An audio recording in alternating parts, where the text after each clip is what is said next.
All right. Test, test, Test. test, test.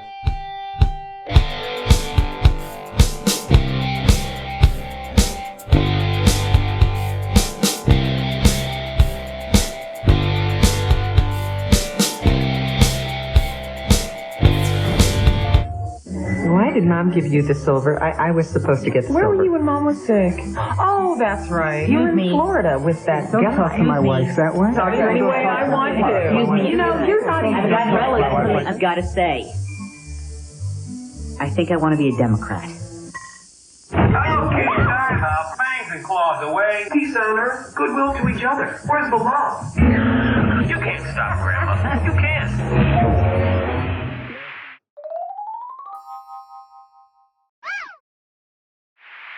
Hello there. We are back on Convincing Idiots. That's Hello. right. All your favorite elves are here. Millennial Nick, Gen X Brian, Zennial Dean, all together for segment number 3. Well, the holiday season is ever approaching quicker and quicker and quicker as each hour passes. Is your shopping done? Are you ready? Is your house decorated? You got the tree up?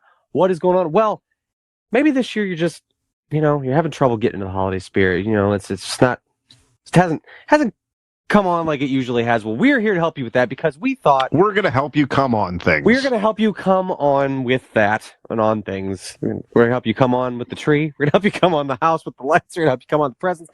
It's going to be fantastic. We decided to take And a problem with trip your grandma? down memory lane and discuss some of just Christmassy things, some of our favorite memories. This can involve traditions. It could be gifts, things that you've received, different things like that. So I don't know. We're just kind of rolling with it today. It's not really that structured. We're just going to kind of go around, maybe talk about some Christmas memories. So, Brian, what kind of Christmas memories do you have? What's something that really reminds you of this time of year, or if it's something that you get excited for every year, or a certain memory that you think back to? And we'll go around here a little bit. I'll just start when I was a kid. So, just one of my most favorite Christmases as a kid. Playing with Jesus on his birthday? Right. Being invited to Jesus' birthday party. And babysitting. No, but it's as a kid, obviously the thing it's like you're looking for, it's the whole magic of Christmas, and you want stuff, right? So it's the whole Santa, getting gifts. That's what you're focused on more as a kid, I think, anyway. So, and I mentioned this before, but there was one Christmas when I got I wished at that time, one of my big Christmas gifts, which I never thought I would ever receive, was an Atari 2600. So one of the How old were original, maybe 12, something like that. Okay. Young kid. This is late 70s, maybe very early 80s. That were in that era. Atari 2600, and this particular Christmas I got it with a Space Invaders cartridge. That was like the big game at the time, Nice. which was a huge arcade game back then. The video game, I have to explain what it is, and Breakout and a couple of the things. That was just a huge gift as a kid back then. I was so I got a question, super Brian. excited. Go ahead. Yes, please. You say you were super, super excited. Do you remember that explosion of excitement, like when you unwrapped it? Like Yes. just like the screaming, Yeah. like, oh my God. You know what? Honestly, it's I can envision to this day because my mom had she had the Space Invaders. They wanted to trip me up a little bit here. So my mom's idea was give me a small gift that I would never think of what it was, and she had it open me first. I'll never forget that is in my brain to this day. Awesome. It was like a small cartridge, and open it up in my mom's handwriting. Open me first. And I'm like, okay, that's cool. I remember my dad saying, "Oh, not that one." And Mom was like, "Yeah, let him open that one first," because she knew what she was doing. Sure. And I opened that up, and the second I saw Space Invaders, I was like, like I said, like you just said, it was that whole explosion of excitement. Like we just said, it was floored me. I Sure. was like stoked, and then I knew the big box. Then, of course, was the Atari, but it didn't matter at that Right. point. Just got me completely off guard and excited. And I was able to play it on the quote unquote big television for the rest of Christmas Day, which was at the time was the huge 4,000-pound wooden television console thing. You know what I'm talking? Yeah, the plug it in the entertainment center. back. Yeah. Right. Exactly. That's actually how they describe The me. color. A lot of times. Yes. Anyway, that was tremendous. And my parents and that console back then. And this is again this late. I want to say it was over $100 easily for that thing, which is a lot of money. So they really went all out to give their son a very nice Christmas. So Could you nice memories. imagine? Can you imagine being that excited today? Like, what in this world could somebody hand you that could make you like scream? You know what I mean? There is nothing. I mean, spoiler alert, I'll give you your own answer, but there is nothing at this age. Maybe That Nick, was- but I was not going for to say, us. I can think of a couple probably. Of course, no. But as a kid, that was it. As a child, I recall that was probably the most excited I got for any gift as a kid that I ever received was that, because I was totally not expect I would actually get it, as well as wish things as a child. You're going through the old catalogs and you're circling stuff and you're wishing that you would get those, the big things. Never thought I would actually get it. So yeah, just God bless my, and I'll just add that fucking Atari to this day, I have it right now. It's downstairs as we speak. You still have it, the same one. Oh, yeah, the same one. That's awesome. It's in your basement, isn't it? You know what? It works. I bought a converter thing for it. I could play it right now on my big screen television right now if I wish to. The original Atari 2600. Do you ever? I haven't done it in a little while, but I have played it on my big screen television, including that very same Space Invaders cartridge that my parents got for me. I probably had to work really hard to get all those years ago. Mm-hmm. Yeah. Yes. There you go. Incredible. I remember it was at Christmas time, and it actually was my dad's gift, technically, but it was, kind of for all of us. But my dad on Christmas Eve, I think my mom got it for him, got him the Sega Genesis. And that was our first, in-home console. I think my dad had an Atari, that was, before I was born, and I don't really ever remember, having it around or whatever. But, I remember him getting a Sega Genesis, and it came with Sonic the Hedgehog. Mm-hmm. And that was just, I remember being, blown away that you didn't have to be at an arcade to we're in our living room, and I was just what is happening right now? We can play games here. It was just so. And it's funny, it's the way video games especially have evolved so rapidly, and it's grown, and how insane they are now and stuff. But it's at that time that just wasn't a thing. We just didn't. Or you had those little portable handheld games, even though not necessarily. I mean, the Game Boys existed, but I mean they had those Tiger made them. I had a Power Rangers one. It had just Mattel. All right. Yeah. But yeah, just to sit there on the in your living room on your TV. Amazing. Playing a game an arcade game, it was just wow. I remember still how that felt to me, how insane that was. It's kind of funny to think back to. But yeah, I remember on Christmas Eve, him taking it out of the box and hooking it up, and I'm just wow. Yeah. And he pushes him away, says, "This ain't yours. Yeah. This is mine." Pie faces me and goes, "Go get the milk and cookies out for Santa. Go to fucking bed." Yeah, mine was Nintendo. And what is it, 87, 88, something like that. Sure. But I remember that same excitement because there was four of us. So the girls could care less, but me and my brother were so excited. And then the next day, when my aunt came over, she brought us a gift, which was Mike Tyson's Punch-Out! Ooh. Which to this day is one of the best games on the original NES. Oh, yeah, absolutely. I love Mike Tyson's Punch-Out! So I remember that excitement. Hell, I think I was more excited about the game than I was the console. Right, exactly. Yeah, that's it. Yeah. Yep. All right, very cool. All right, who's next? Dean, Christmas memories? Christmas memories. Oh, okay. I've got a couple. One is I was all year and even ramping up to Christmas. I remember being like so excited, and there was like only one fucking thing that I wanted, and I'd tell everybody I wanted a fucking Red Ryder BB gun.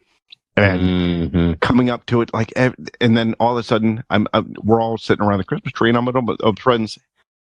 I didn't get it right until like everybody is sleeping or whatever. My dad looks over and goes, "Hey, what's that over there?" I'm like, "What? What's that, guys?" Oh, anyways, so I feel like this was probably a plot of the Christmas Story movie. I think. No, yeah, it my sounds Christmas very story. similar. You're right. My Christmas story. Yeah, you're right, Brian. Yeah. It sounds very familiar. Well, maybe I've told you this before. Was it behind the desk, the BB gun? Maybe I have told you this before. Maybe. Oh, you did tell us about this because it was something about like how like your house that like your friends came over or whatever, like but like when the inside of your house was different than the outside of your house and it wasn't even the same house or something stupid. That's right. Yeah. Yeah. So, okay, maybe. Sorry, so I won't tell you. Maybe guys. you did tell us. Was stuck to a pole earlier or something like that. No, well, that was my buddy. Typically, that was my buddy Nick. His tongue was stuck to a pole, definitely. That actually was my favorite Christmas.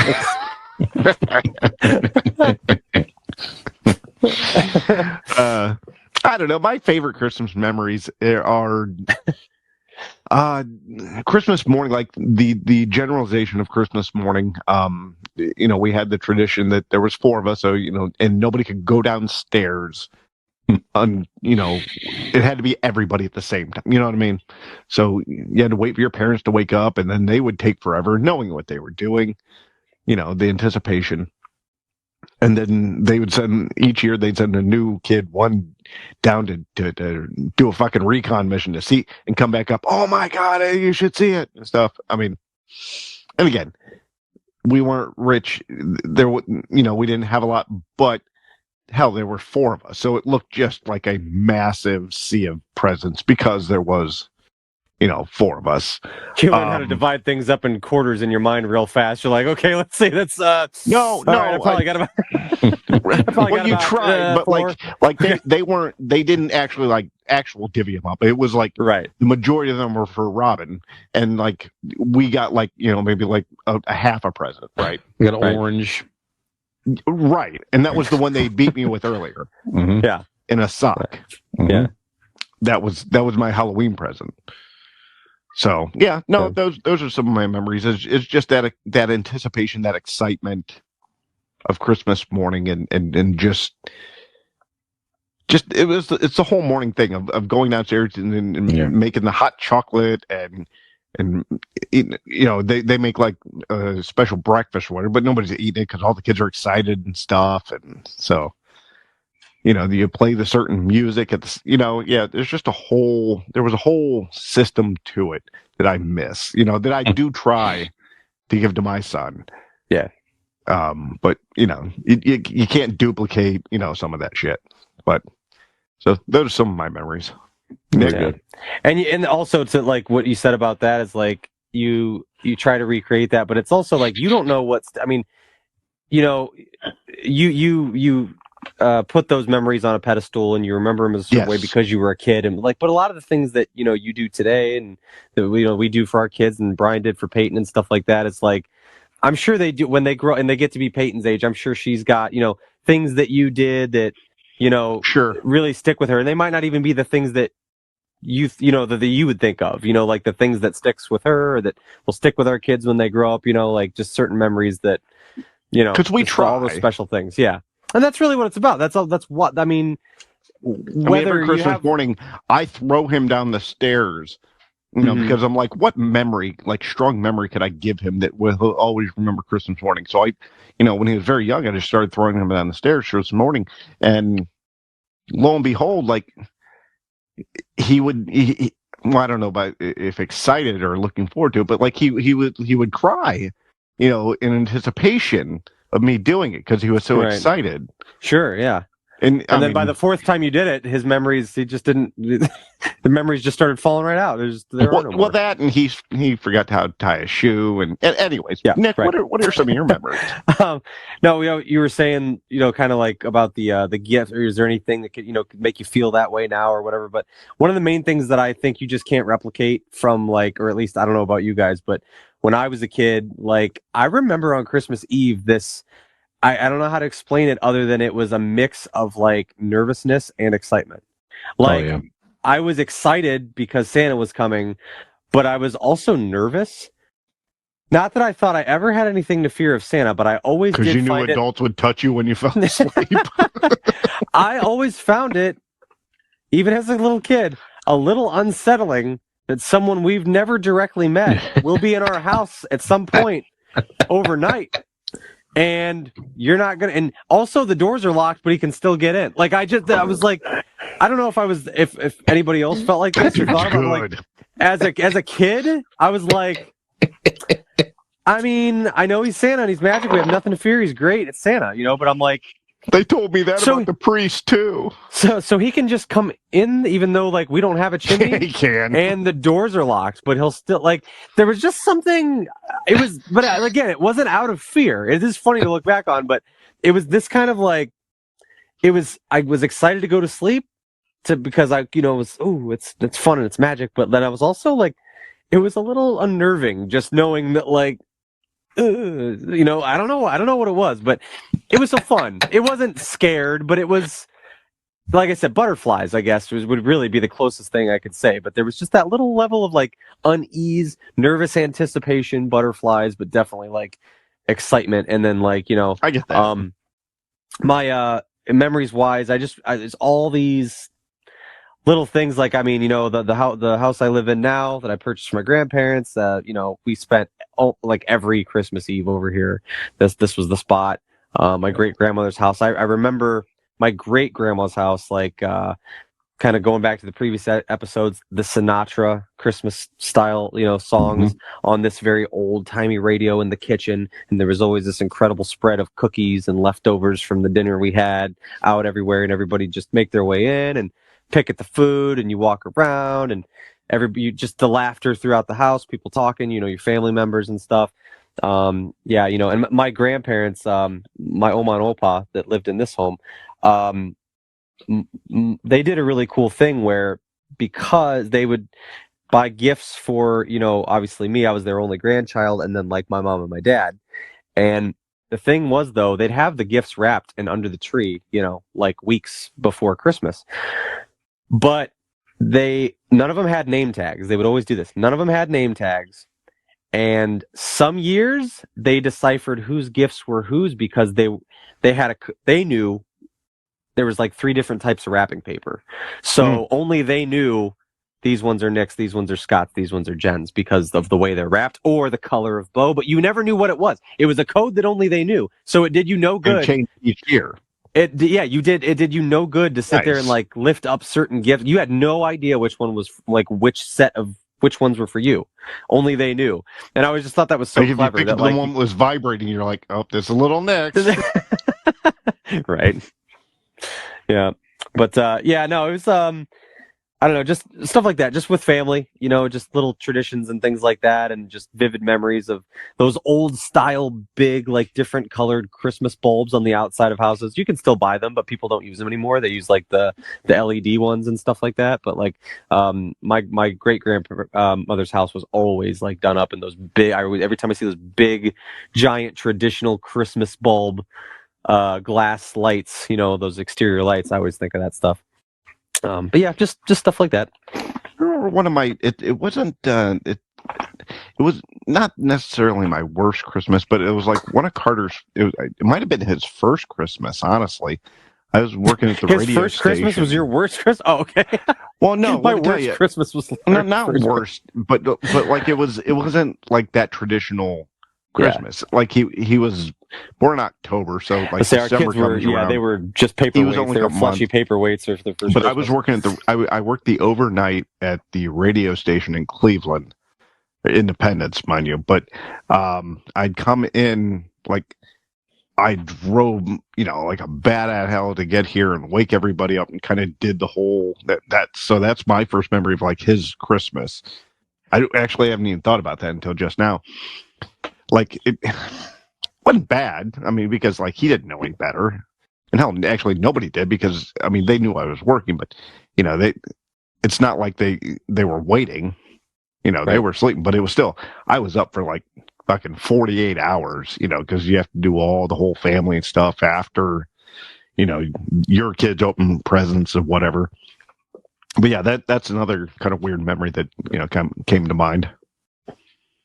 Yeah.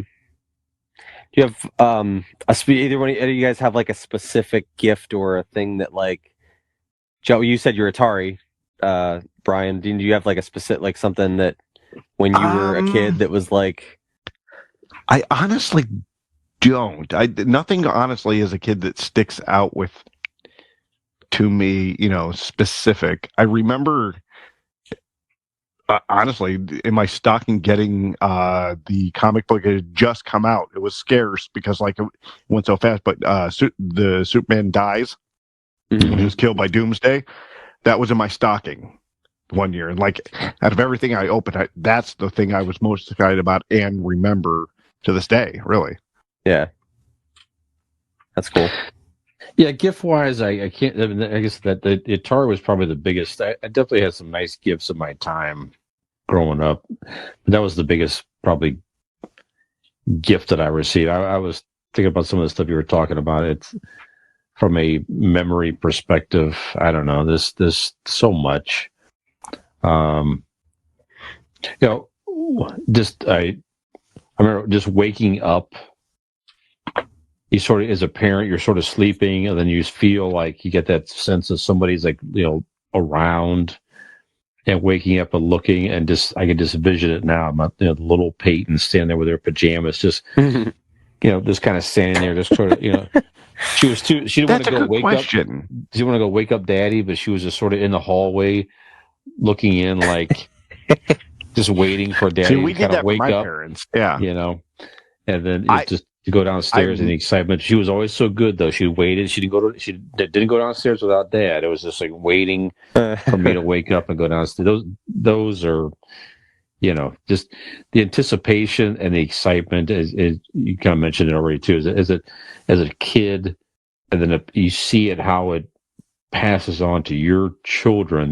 That is, and I think we could all probably admit, at least I can, that it's much more fun now as a parent than it was when I was a kid. Out of all those memories that I have of the excitement and whatever, it's much better now. Yeah. And on what Brian was saying, I've never been woken up by Carter Christmas morning. He just goes downstairs and tears into him, and you're just asleep the whole time. because at my age, from 30 or whatever to 40, past 11 years, 10 years, I've woken up early, other than the first time where I came home. But other than that, I've woken up before everybody, and I've woken everybody up. Yeah, I have that excitement has like tripled inside me than it was when I was a kid. Yeah, I look forward more for his Christmas than I ever did mine. Sure. Yeah.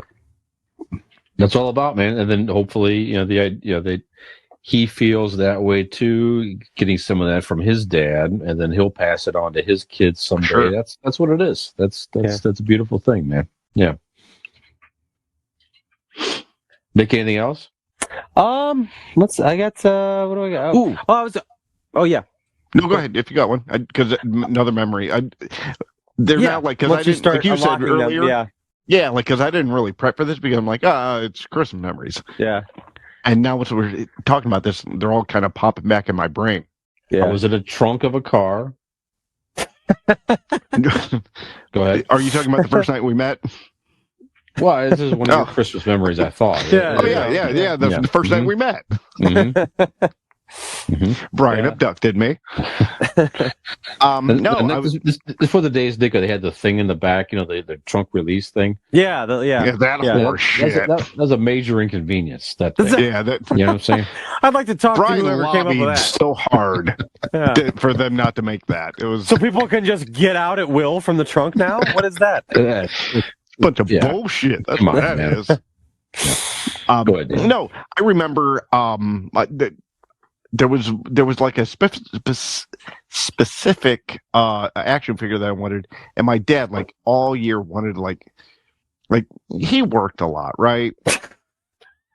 And but like just last minute he realized, yeah, and like he really wanted me to have it, so like he went to all these stores and he got in fights with people. I think he fought a mailman. To get me this specific toy. What's that? I think this just sounds like Jingle All the Way. He sounds like a great dad. Sounds like a great fucking dad. The best. And if Brian, he's willing to punch out a fucking reindeer for you to get into it, like right. To make it sounds like a good dad to me. It's a good dad in my book. Don Harvey's the best. He is. No, I remember one year I got so like they typically my parents, everything was under the tree when I got there, but there was this one year that I was kind of like I had to open a small gift and it said to like go look in the basement or whatever, and I'm like, okay, and then there's a present wrapped down there, and then I go down to the basement. There's a hooker chained to the wall, and his dad's like, "This is your turn, son. It's time, 9-year-old Nick. Go ahead. It's time to be a man."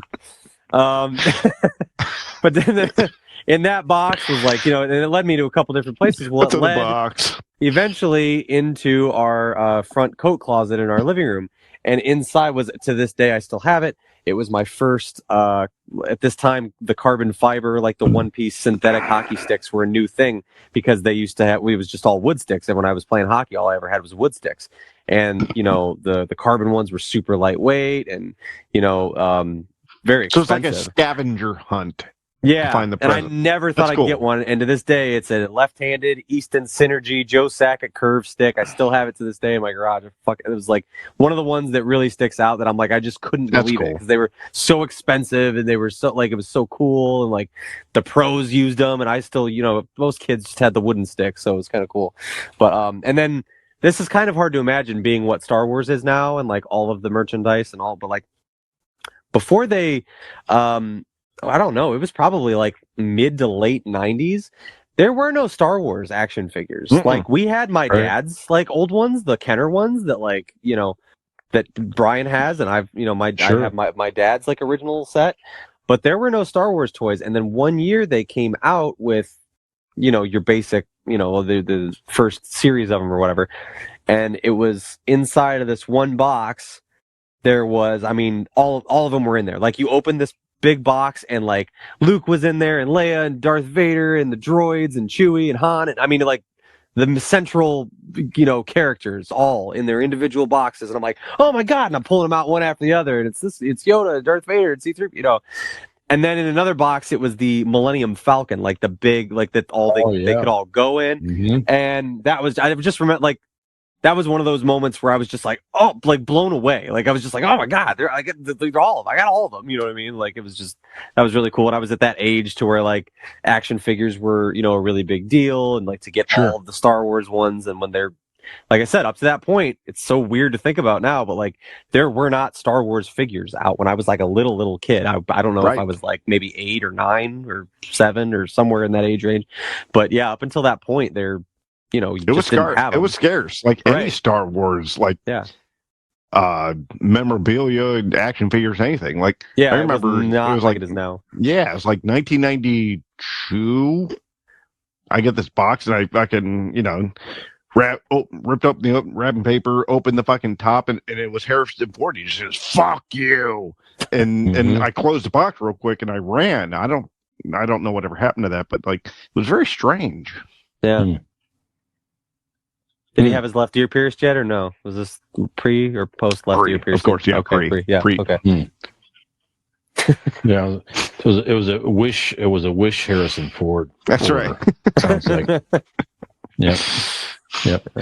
My original Millennium Falcon is you can't see it now, but it's hanging right off camera, right over here. But the original one that I have as a kid is hanging up in my office right here. Yep. Nice. Yep. Very cool. All right. Well, anything else, sir? There's probably 4,000 things we could talk about here. Any other memories you wish to call out? Other than the Christmas dinners and parties that I've got to spend with you gentlemen. Yeah. Those are my worst. But other than that, my Christmases are great. No, it's now it's the stuff like Dean said with the kids now. It's so much more fun. You think back to that, and I think it brings back those emotions and those memories from when you were a kid, and now to be able to like give that to your kids and have it with your children is just completely unmatched. It's unlike anything else. Yeah, I think we all share the same sentiments. Where it's getting the gifts as a kid it was great. It was exciting. It was fun. And as we've gotten older and had our own kids, the joy of giving and seeing that anticipation, excitement with our own children that's what it's all about. I mean, that's it, and that's what it should be. Absolutely. And they should make their own memories, and hopefully they'll pass those on to their kids and so on. That's really some of the the true magic of the season for sure. In all seriousness, so good stuff here. All right. Well, guys, just one last thought here. Santa has a heart of gold. He does, certainly, right? Yeah. Who else has a heart of gold? Is a golden heart tattoo. That's right. Our friends at Golden Heart Tattoo. If you're in the Norton area in Northeast Ohio, hey, looking for a tattoo, maybe that's one of your Christmas wish items. Maybe that's something that will bring you a lot of joy and happiness yet in the Christmas season. Go give them a call at 234-706-2982. You can find them on their website, goldenhearttattoos.com, and find them on Facebook. Maybe get a tattoo of Santa, perhaps. Or Millennial Santa. That's even better. That's what I want. Mm-hmm. I'll be happy to pose for the sitting for the right price for that particular tattoo session if you would wish. So he's telling the truth, guys, because I paid him a pretty hefty sum, and he sat for a nude oil painting that I did of him, and it turned out magnificent. Yeah, absolutely. He also let me paint him like one of my French girls as well. So yes, that's right. Oh no, Nick, don't get me wrong. No, he was fully clothed. I was nude while painting him. But it cost a lot. It was weird. Yeah. Are there other sessions where I just got like a Clark bar for a session? I don't know. I don't know. It was one of the mini ones though. That's right. All right. So if you're listening and watching still, if you have your own favorite Christmas memories, we'd love to hear them. Keep them to yourself. Oh, okay. Yeah, keep your fucking self. We're not interested. This is where you listen to us talk about our shit. See, this is a one-way street.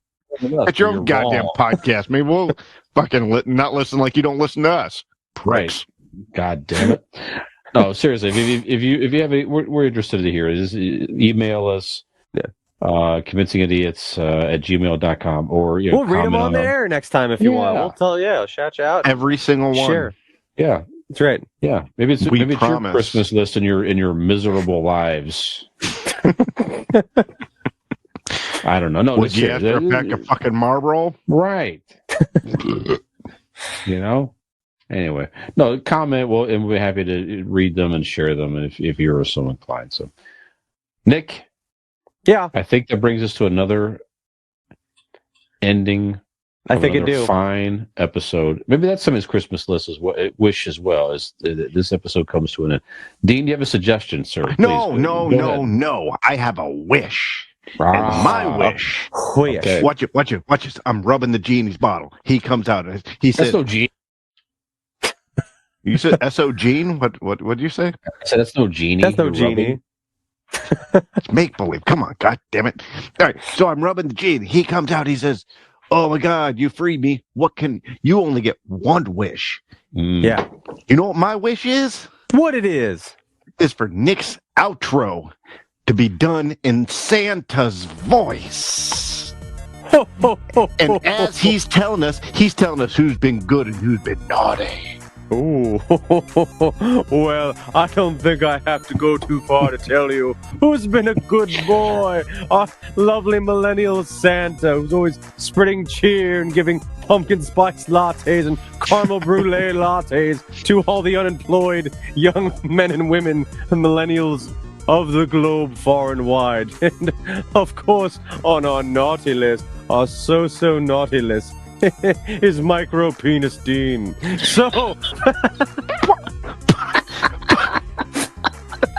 so whether you've been nice or naughty, I would like to implore you to go to Convincing Idiots' link tree. That's right.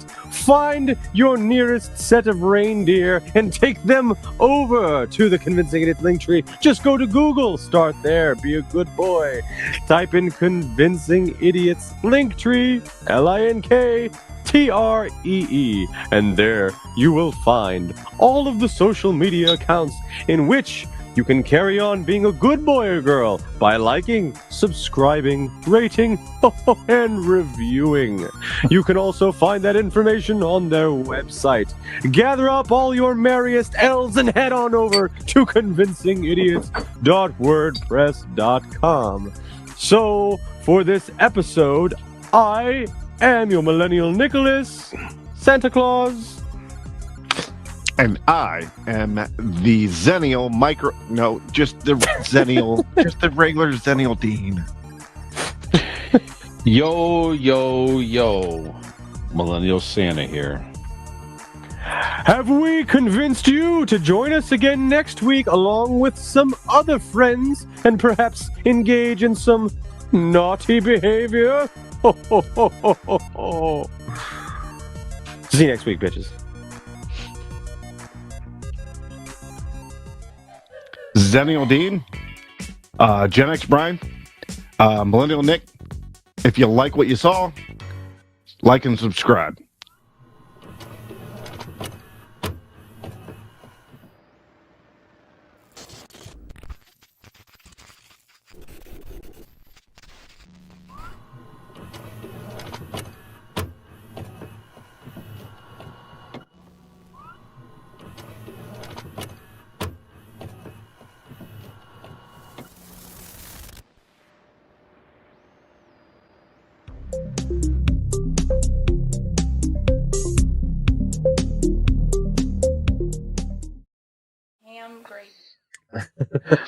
We I'll get drunk like a gentleman. That's right. We exude fucking class around here. Yeah.